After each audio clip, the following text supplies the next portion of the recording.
The ancient nation of Israel originally consisted of 12 tribes. These 12 tribes of Israel left Egypt in the Exodus and conquered the land of Canaan, which they called the land of Israel. So the 12 tribes of Israel, they were united under the kings Saul, David and Solomon, but during Solomon's son, King Rehoboam, 10 of the Israelite tribes, they seceded from the house of David in Jerusalem and formed their own kingdom, which they also called the Kingdom of Israel, but it only consisted of 10 tribes. So at this point in time, the 12 tribes of Israel in the land of Israel, they consisted of two kingdoms. In the north, with the 10 tribes, the larger kingdom, which was called the Kingdom of Israel, or the House of Israel. And then in the south, around Jerusalem, there were the two tribes called the Kingdom of Judah, or the House of Judah. The God of Israel had, of course, promised to give the 12 tribes of Israel the land of Israel as an inheritance. But this was a conditional promise to Israel. And the condition was that they had to follow the God of Israel.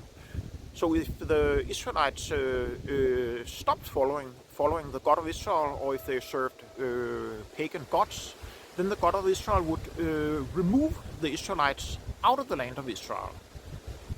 And this was exactly what happened with the 10 tribes of Israel, because they continued to worship pagan gods and goddesses and did not want to follow and worship the God of Israel. So therefore the God of Israel let the 10 tribes of Israel be removed out of the land of Israel. And this took place in the late 8th century AD, when the Assyrian Empire invaded the kingdom of Israel and deported the 10 tribes of Israel out of the land of Israel and settled them in northern areas of the Assyrian Empire. So at this point in time, in the late 8th century BC, there was only the kingdom of Judah left in the land of Israel. And the inhabitants of the kingdom of Judah, they eventually became known as Jews, because, of course, Jew simply means a man of Judah. And since then, both mainstream historians and Jewish scholars in general, they simply do not know what happened to the 10 tribes of Israel after they were moved out of the land of Israel and placed in northern parts of the Assyrian Empire. They do not know if they migrated somewhere or if they integrated with the other ethnic groups, and that's why they are called the lost 10 tribes of Israel.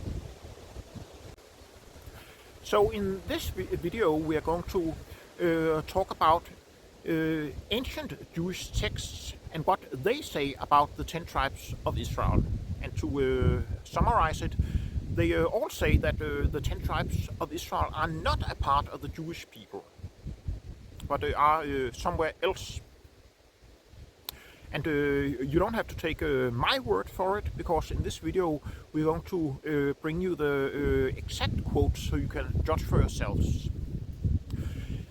And if you want all of these quotes and a lot of other things in print, then you can buy my book, my recent book called The Lost 10 Tribes of Israel in Europe and Their Future Reunification with the House of Judah, where all the quotes from this video, they are. The paperback version of my book costs $9 on Amazon, and the hardcover version, it costs $17 also on Amazon. And of course you can also pay in other currencies. And this video is part 1 of 3 about Jewish views on the 10 tribes of Israel. So in part 2 we're going to look at the Talmud and what the Talmud says about the 10 tribes of Israel. And in part 3, we're going to look at rabbis and other Jewish scholars from approximately the last 1,000 years and what they say about the 10 tribes of Israel. But before we look at the actual quotes from ancient Jewish texts, we're going to hear what the Encyclopedia Judaica from 2007 writes about the 10 tribes. We quote from the Encyclopedia Judaica. The belief in the continued existence of the 10 tribes was regarded as an incontrovertible fact during the whole period of the Second Temple and of the Talmud. Tobit, the hero of the apocryphal book of his name, was depicted as a member of the tribe of Naphtali. The testament of the 12 patriarchs take their existence as a fact, and in his fifth vision, the book of 4th Ezra, saw a peaceable multitude. These are the 10 tribes which were carried away prisoners out of their own land. Josephus in Antiquities of the Jews states as a fact that the 10 tribes are beyond the Euphrates till now and are an immense multitude and not to be estimated in numbers. Paul, that is the Apostle Paul, in Acts chapter 26, protests to Agrippa that he is accused for the hope of the promise made unto our fathers, unto which promise our 12 tribes, instantly serving God, hope to come. While James, that is the Apostle James, addresses his epistle to the 12 tribes which are scattered about in chapter 1. The only opposing voice to this otherwise universal view is found in the Mishnah. Rabbi Eliezer expresses his view that they will eventually return, and after darkness is fallen upon the 10 tribes, light shall thereafter dwell upon them. But Rabbi Akiva expresses his emphatic view that the 10 tribes shall not return again, in Sanhedrin chapter 10 in the Talmud. Unquote from the Encyclopedia Judaica. Now, the reason that Rabbi Akiva from the 2nd century AD, the reason why he did not believe that the 10 tribes would not return, it was not because he believed that the 10 tribes were part of the Jewish people, because he did believe that the 10 tribes of Israel were outside the Jewish people. But Rabbi Akiva, he supported the false messiah Bar Kokhba in the disastrous Bar Kokhba revolt in the years AD 132 to 135, which was a complete disaster. It was completely defeated by the Romans. And because Rabbi Akiva believed that Bar Kokhba was the Messiah, and that the Jews, they were Judah, and that they would succeed in defeating the Romans. Therefore, Rabbi Akiva believed that the 10 tribes would not return, but that Judah would succeed in taking over the land of Israel and defeat the Romans without the 10 tribes of Israel. But he was proven wrong. The Book of Tobit is a part of the Apocrypha. The Catholic Church and Eastern Orthodox churches view the Book of Tobit as canonical, while Protestants view it as non-canonical, but still useful for edification and liturgy. The Book of Tobit is believed to have been written down sometime in the 3rd or 2nd centuries BC, although it takes place in the 8th century BC. And Tobit, he was a God-fearing Israelite of the tribe of Naphtali, who, along with the rest of the 10 tribes of Israel, was taken captive by the Assyrians and placed in northern Assyria. And Tobit and his family were placed in the city of Nineveh. So in the story in the Book of Tobit, his relative Sarah, she was on the other hand placed in Ecbatana in Media, and she married Tobit's son Tobias. Or Tobias. So we quote from the Book of Tobit. The book are the words of Tobit, son of Tobiel, the son of Ananiel, the son of Adwel, the son of Gabael, of the seed of Asael, of the tribe of Naphtali, who in the time of Enemeser, that is Shalmaneser, King Shalmaneser of Assyria, king of the Assyrians, was led captive out of Thisbe, which is at the right hand of that city, which is probably called Naphtali in Galilee, above Asher. I, Tobit, have walked all the days of my life in the way of truth and justice, And I did many alms deeds to my brethren and my nation, who came with me to Nineveh, into the land of the Assyrians. And when I was in mine own country, in the land of Israel, being but young, all the tribe of Naphtali, my father, fell from the house of Jerusalem, which was chosen out of all the tribes of Israel, that all the tribes should sacrifice there, where the temple of the habitation of the Most High was consecrated and built for all ages. Now all the tribes which together revolted, and the house of my father Naphtali sacrificed unto the heifer Baal. But I alone went often to Jerusalem to the feasts. Tobit chapter 1. And then we have two other quotes from the Book of Tobit.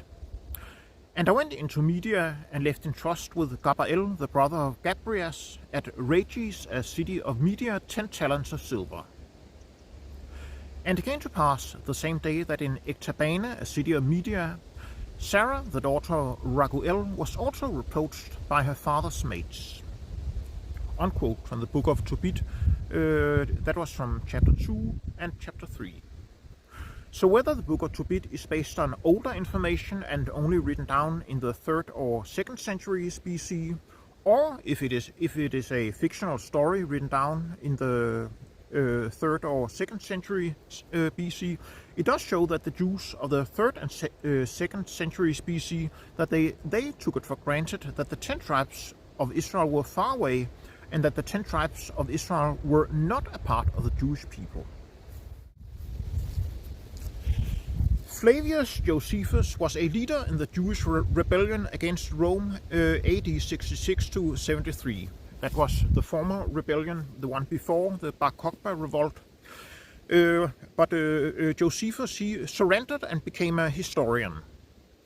Next to the Bible, Josephus' books are some of the most quoted sources concerning ancient Israel and the Jews in the 1st century AD. Josephus, he wrote that the Assyrians deported all the Israelites of the northern kingdom of the 10 tribes out of the land of Israel and settled them in Media and Persia. So we quote from Josephus. Quote, when Shalmaneser, the king of Assyria, had told him, that is Hoshea, that Hoshea, the king of Israel, had sent privately to So, the king of Egypt, desiring his assistance against him, he was very angry, and made an expedition against Samaria in the 7th year of the reign of Hoshea. But when he was not admitted into the city by the king, he besieged Samaria 3 years and took it by force in the 9th year of the reign of Hoshea and in the 7th year of Hezekiah, king of Jerusalem, and quite demolished the governments of the Israelites and transplanted all the people into Media and Persia. Let's repeat that. He transplanted all the people into Media and Persia, among whom he took King Hoshea alive. And when he had removed these people out of their land, he transplanted other nations out of Cutha, a place so called, for there is still a river of that name in Persia, into Samaria, and into the country of the Israelites. So the 10 tribes of the Israelites were removed out of Judea 947 years after their forefathers were come out of the land of Egypt and possessed themselves of this country. Unquote from Flavius Josephus. The Apocalypse of Baruch is a book ascribed to Baruch, the scribe who wrote down the book of Jeremiah and the book of Lamentations. That was because Jeremiah could not write himself. Protestants and Judaism, they regard the Apocalypse of Baruch as pseudepigraphic, meaning falsely ascribed to an author, while Catholics and Orthodox churches, they view it as deuterocanonical, which means belonging to the 2nd canon. Scholars, on the other hand, they believe that it was written down sometime between AD 70 and 130. But according to the author of the Apocalypse of Baruch, whoever it was, the 10 tribes of Israel were separated from the Jewish people and lived beyond the Euphrates. We quote from the Apocalypse of Baruch. And it came to pass in the 25th year of Jeconiah, king of Judah, that the word of the Lord came to Baruch, the son of Neriah, and said to him, Hast thou seen all that this people are doing to me? that the evil which these 2 tribes which remained have done are greater than those of the 10 tribes which were carried away captive. For the former tribes were forced by their kings to commit sin, but these two of themselves have been forcing and compelling their kings to commit sin. Unquote from the Apocalypse of Baruch, chapter 1. And then we have another quote from the Apocalypse of Baruch. These are the words of that epistle which Baruch the son of Neriah sent to the 9.5 tribes which were across the river Euphrates, in which these things were written. Thus saith Baruch the son of Neriah to the brethren carried away into captivity, mercy and peace, and so forth. Unquote from the Apocalypse of Baruch, chapter 78. So no matter who wrote down the Apocalypse of Baruch, and it was certainly not Baruch himself, it does reflect a mainstream Jewish view that of the 10 tribes shortly after the fall of Jerusalem in AD 70. And again, we see that the Jews at this time, they also believed that the 10 tribes, they were outside the Jewish people and had been deported by the Assyrians many hundred years earlier. The apocryphal book of 2nd Esdras is a pseudepigraphic book, that means falsely ascribed to Ezra, also called Esdras of the Old Testament. Most scholars believe that 2nd Esdras is written down around AD 100, but some believe that Jesus quoted numerous times from 2nd Esdras in the Olivet Discourse, in the Gospel of Matthew, chapters 24 to 25, which would make 2nd Esdras considerably older. But in any case, the book of 2nd Esdras was written down by Jews who stuck to Pharisaical Judaism, and it was viewed by the Jews as an important book because it was copied and because we still have it today. So regardless of when the book of 2nd Esdras was written down, we know that it reflects a mainstream view of the Jews living in the 1st century AD. So in 2nd Esdras there is a passage about the 10 tribes of Israel, which the author writes had been carried away by the Assyrians and were now living in a distant land. We quote, "And whereas thou sawest that he gathered another peaceable multitude unto him, these are the 10 tribes which were carried away prisoners out of their own land in the time of Hosea, the king whom Salmanassar, the king of Assyria, led away captive, and he carried them over the waters, and so came they into another land. But they took this counsel among themselves, that they would leave the multitude of the heathen, and go forth into a further country, where never mankind dwelt, that they might there keep their statutes, which they never kept in their own land. And they entered into the Euphrates by the narrow passages of the river, for the Most High then shewed signs for them, and held still the flood till they were passed over. For through that country there was a great way to go, namely, of a year and a half. And the same region is called Arsareth." Unquote from the book of 2nd Esdras, chapter 13. So we can therefore conclude from all these ancient Jewish texts from the 3rd century BC to the 1st century AD that they all say that the 10 tribes of Israel were outside the Jewish people. And as a spoiler alert for the next video, the Talmud, it says the same. But today there are many Christians and also many Jews and people in general. They believe that the Jews consist of all the 12 tribes of Israel, but this is a rather recent view because, as we've seen, these ancient Jewish texts and also the Talmud, they all believe that the 10 tribes of Israel, they were somewhere outside the Jewish people, that they were not a part of the Jewish people. So again, if you want these quotes and a lot of other stuff, I recommend that you get my book, The Lost 10 Tribes of Israel in Europe and Their Future Reunification with the House of Judah. The paperback version is again $9 on Amazon, and the hardcover version, this one, which is really nice, I like it myself, that is $17 on Amazon. And as I said, you can also pay in other currencies if you would like that.